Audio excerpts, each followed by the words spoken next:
Zdravím vás, moje jméno je Lubomír Veselý a musím se podělit na začátek o takovou neskromnou, řekl bych až dětskou radost, protože, jak jsem říkal, jmenuji se Veselý, že většinou vždycky už od školky, když jsem někam přišel, tak jsem býval na konci. A dneska, byť jsem teda první nebyl, tak jsem první minimálně s přednáškou a už když jsem sem dneska přicházel, tak byly dvě fronty. Kolegové stáli nalevo a já jsem měl napravo krásně volno, takže se na to těším. Tak, pojďme na to. Pojďme se vrátit k tomu, na co jste si přišli podívat. Když se spustím. Výborně. Tak já se ještě vrátím zpátky a začnu otázkou. Kdo z vás dneska viděl, slyšel, bavil se o těchto dvou slovech? Automatizace, digitalizace. Pecka. Ono to totiž není moc zvláštní, protože když se podíváte do jakýkoliv výzkumu, tak v cílech generálních ředitelů je to na Slovensku z 81% a globálně ze 76%. Což jde jako ruku v ruce s tím, že se o tom bavíme všichni. Já jsem po cestě sem do Sence to slyšel v rádiu minimálně 3krát. Jenže, co to je ty dvě slova? Kdo ví, co to je automatizace, co to je digitalizace? Slyším o tom všechny vykládat a slyším taky spoustu příběhů, jak už teda posíláme faktury mailem, tak to už je taky digitalizace. Ano je, ale otázka je, jaký má dopad. Já osobně si pod těmi slovy moc nedovedu představit téměř nic, dokud se tomu nedá příběh, dokud se tomu nedá nějaký obsah a dokud někdo s vámi tou automatizací a digitalizací neprojde. To je jedna z věcí, kterou za nimi mám, a to jsou takový bubáci, který obchází firmy a ve své podstatě to, co způsobují, je dost často strach, obavu z toho udělat tu změnu, protože automatizace a digitalizace změna rozhodně je. Proto bych rád řekl, že my ve firmě, mimo toho, že vyháníme teda strachy, tak se věnujeme automatizaci toku dokladů zboží a peněz, což je takový náš komunikační claim, ale co si za ním představit, je to, že s firem odděláváme pryč obchodní doklady, jako jsou faktury, objednávky, dodací listy a všechno to nahrazujeme nějakou digitální formou, za kterou jde potom právě udělat ten robot, udělat ten automat. Takže zmizí jakýkoliv přepisování mezi systémy, zmizí jakýkoliv controlling, když ty doklady jsou správně. Vedle toho se taky zabýváme automatizací ve skladu, to znamená, když máte vstupní dveře do skladu a výstupní dveře do skladu, tak to, co se děje vevnitř, tak tam se dají dělat krásný kouzla, který vám budu ukazovat na našich 3 odvážných zákaznicích. Tak pojďme na to. První společnost, na které bych chtěl ukázat, že to nemusí být žádná raketová věda, je společnost Pilulka. Asi ji nemusím nějak dlouho představovat, je to velký e-commerce hráč, který dodává lékárenské zboží, kosmetiku a různý doplňkový sortiment. A to popravdě byl i jeden z prvních problémů, který jsme společně řešili. Narůstající portfolio dodavatelů začalo pekelně vytěžovat Pilulku a jejich procesy. To znamená, že ve chvíli, kdy jsme se potkali někdy v roce 2019, tak Pilulka měla nějakých 400 dodavatelů. A měla zhruba 20 lidí, kteří se starali o tohle portfolio, starali se o objednávky, o doplňování zboží a další věci. Vzhledem k tomu, že měli nějaký plán a ten plán byl relativně raketový a vy víte, že meziročně ty čísla u nich lítaly v dvojciferných cifrách, co se týče růstu, tak věděli, že není udržitelný tenhle biznis stavět na lidech. A z toho pohledu jsme se nad tímhle problémem setkali. Zavedli jsme elektronickou výměnu dat, o které jsem mluvil, to znamená, že všechny objednávky, dodací listy a faktury zejména se převedly do strukturované formy. To znamená, že se z nich daly nuly, jedničky, už to nebyly e-maily, nebyly to papíry, nebyly to telefonní objednávky, nic okolo. To nám umožnilo udělat to, že jsme plně integrovali do jejich 2 systémů. Jeden je administrativní systém, ten se jmenuje Pivo, Pilulka velkoobchod, a druhý je Money S5, ten ekonomický, ve kterém se o tom účtuje. Tohle dovedlo Pilulku k tomu, že za 2 roky vyrostla na 1500 plus dodavatelů se stejným počtem lidí. Nebylo nutné škálovat větší počet pro větší počet dodavatelů. Takže ten efekt toho provozu se za tu dobu zněkolikanásobil. Když jsme psali tu případovou studii, kterou máme potvrzenou, tak byl ten provoz o 90% rychlejší a efektivnější. Co se týče potom dalších úspor, tak bylo to, že ve chvíli, kdy máte dobře zvládnuté objednávání a komunikaci s vaším partnerem obchodním, tak nastane ten druhý problém, a to je ta fronta na tom příjmu do toho skladu a vaše nervy ve chvíli, kdy to chcete začít prodávat rychle, zdisponibilnit to zboží. To stejné jsme řešili v Pilulce. V podstatě díky avízům o dodávkách neboli dodacím listům pilulka vždycky věděla dopředu, co jim přijde. Ono v lékárenském zboží neumět dobře identifikovat ten daný lék nebo cokoliv dalšího není úplně sranda. Nechcete nikomu poslat nic špatně, takže tam jsme nasadili elektronické dodací listy, vždycky dopředu věděli, co přijde, kolik toho přijde, kolik ten dodavatel vykryl a zda už mají v době, kdy odesílají zboží, řešit někde nějakou subdodávku nebo něco dalšího. Takže vyhli se stockoutům, vyhli se náročnému příjmu, protože když přišla paleta, na které nikdo nevěděl, co je, tak vlastně rozbor té palety trval neuvěřitelně dlouho a zákazníci na webu čekali, kdy už bude zboží disponibilní. Tohle nám způsobilo nějaké úspory, za prvé v té pracnosti, to znamená, že nebylo nutné tam nahánět na příjem tolik lidí, a za druhé potom v nějakých stockoutech. Bylo to vyčísleno zhruba na 1 000 000 korun za rok.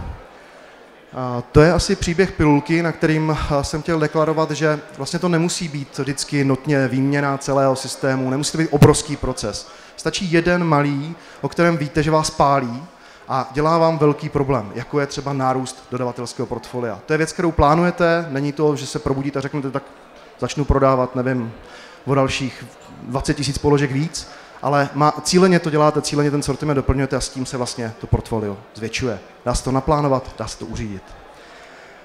Druhým takovým zákazníkem je parfumerie Douglas. Ta řešila trošku jiný problém, ale zase se týká dodavatelsko-odběratelského řetězce a vztahu v něm.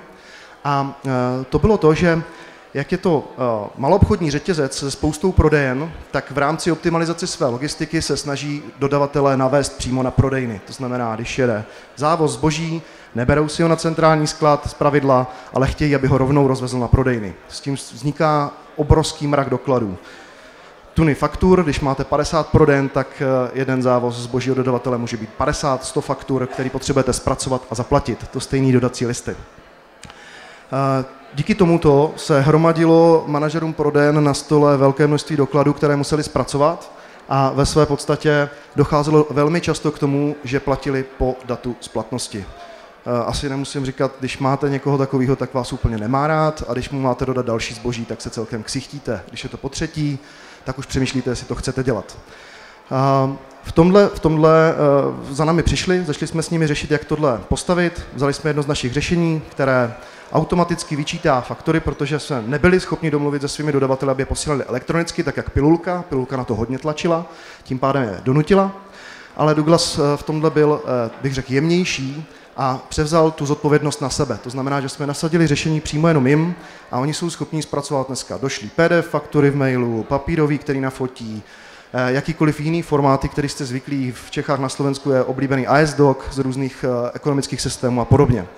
Oni je tam nahrajou je tím způsobem, že je pošlou na sběrnou adresu, zpravidla fakturace @douglas.com.cz, SK, to je jedno, a za nimi je proces, který vytěží tu fakturu, přečte hlavičkové údaje, přečte řádkové údaje z části, udělá sumarizační řádky a pošle ji do schvalování. To znamená, že se nečeká, než někdo vezme tlustou obálku a pošle ji na centrálu, ale rovnou ví, kde jaká faktura vznikla, kdo je zodpovědný za její schválení, může ji takzvaně i předkontovat, to znamená, že vyplní do té košilky, ke kterému projektu, ke které prodejně patří a podobně.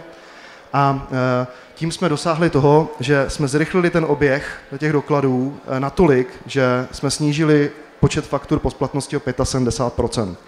A současně s tím dneska 100 nebo 99 ze 100 dělá automat, dělá robot, nikdo na ně nešahá pořádně, protože už tam mají i šablony, to znamená, když opakovaně chodí nějaká faktura, která je neustále podobná a je v nějakých intencích, v nějakých mezích, tak se sama proschvaluje, sama předúčtuje a pošle k likvidaci. Tím pádem nebylo nutné vytěžovat lidi na prodejnách, nebylo nutné vytěžovat manažery a zejména ekonomické oddělení, které neustále čelilo telefonátům, mailům a bombardování, kdy už budeme mít zaplaceno, nejde to dělat a tak dál. Současně s tím vznikl i side effect a to je řízení cash flow, protože v současné chvíli dneska Douglas ví, kolik mu leží v fakturách, které jsou před splatností. To někdy může být měsíc, někdy 60 dní, což je dostatečná manévrovací doba, než když se to dozvíte 14 dní potom, co to mělo být zaplaceno. Tam byly obrovské díry v cashi, dneska ten cash flow, takže finanční ředitel si pochvaluje, že ho může řídit mnohem efektivněji. Zase jeden z malých procesů, malý problém, velký problém v podstatě, ale řešitelný poměrně rychlou aktivitou. Tak, poslední odvážný zákazník, třetí v řadě, je společnost Ovečkárna. Asi doufám, že taky znáte, e-shop s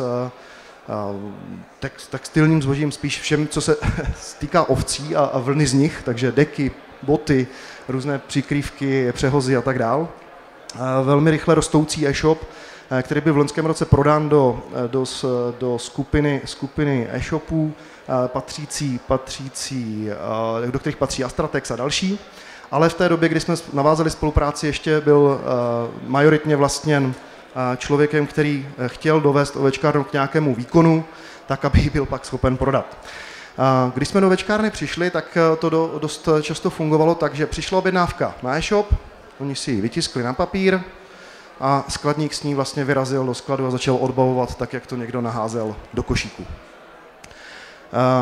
To není úplně jako ideální, dá se to dělat do určitého objemu, ve chvíli, kdy ten objem překročíte, tak vám začne narážet ten proces na zase kapacitu těch lidí a pak už je tam ani nenarvete do toho skladu, kolik byste jich potřebovali.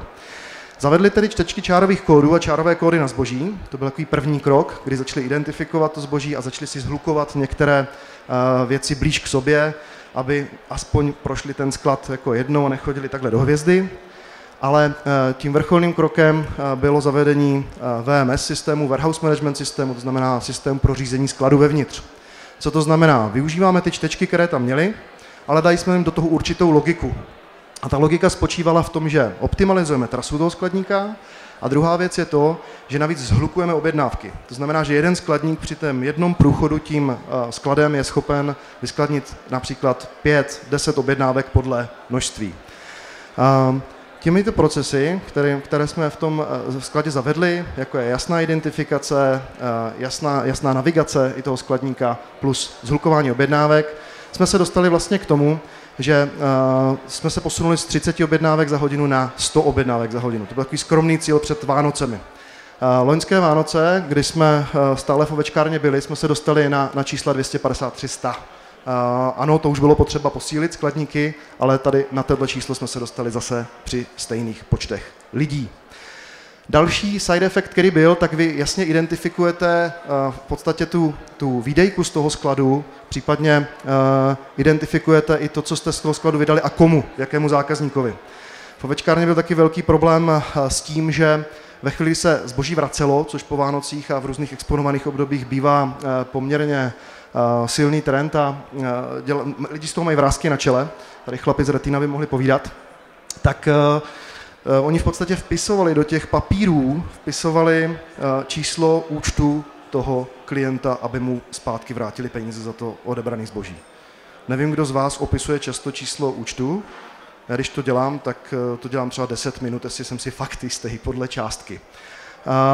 Tohle hrozně dlouho trvalo, navíc tam byla spousta chyb a zase spousta další práce, která tím vznikla, protože když tu chybu uděláte, tak dojde až ke klientovi a on si vám samozřejmě stěžuje a potřebujete ten service level nějak udržet. Takže i side effectem zase zavedení třeba řízeného skladování je jednoznačně zvýšení service levelu pro vaše klienty. Tak, co tady z těch 3 příběhů vyplývá? Nečekejte nic světoborného, já vás vyzvu akorát k jedné věci.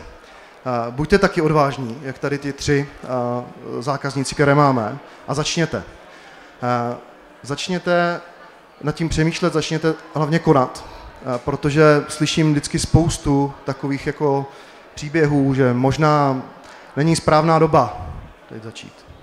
Možná není správná velikost firmy, možná bychom měli dělat jenom jeden nebo víc procesů, moc se nám to nelíbí.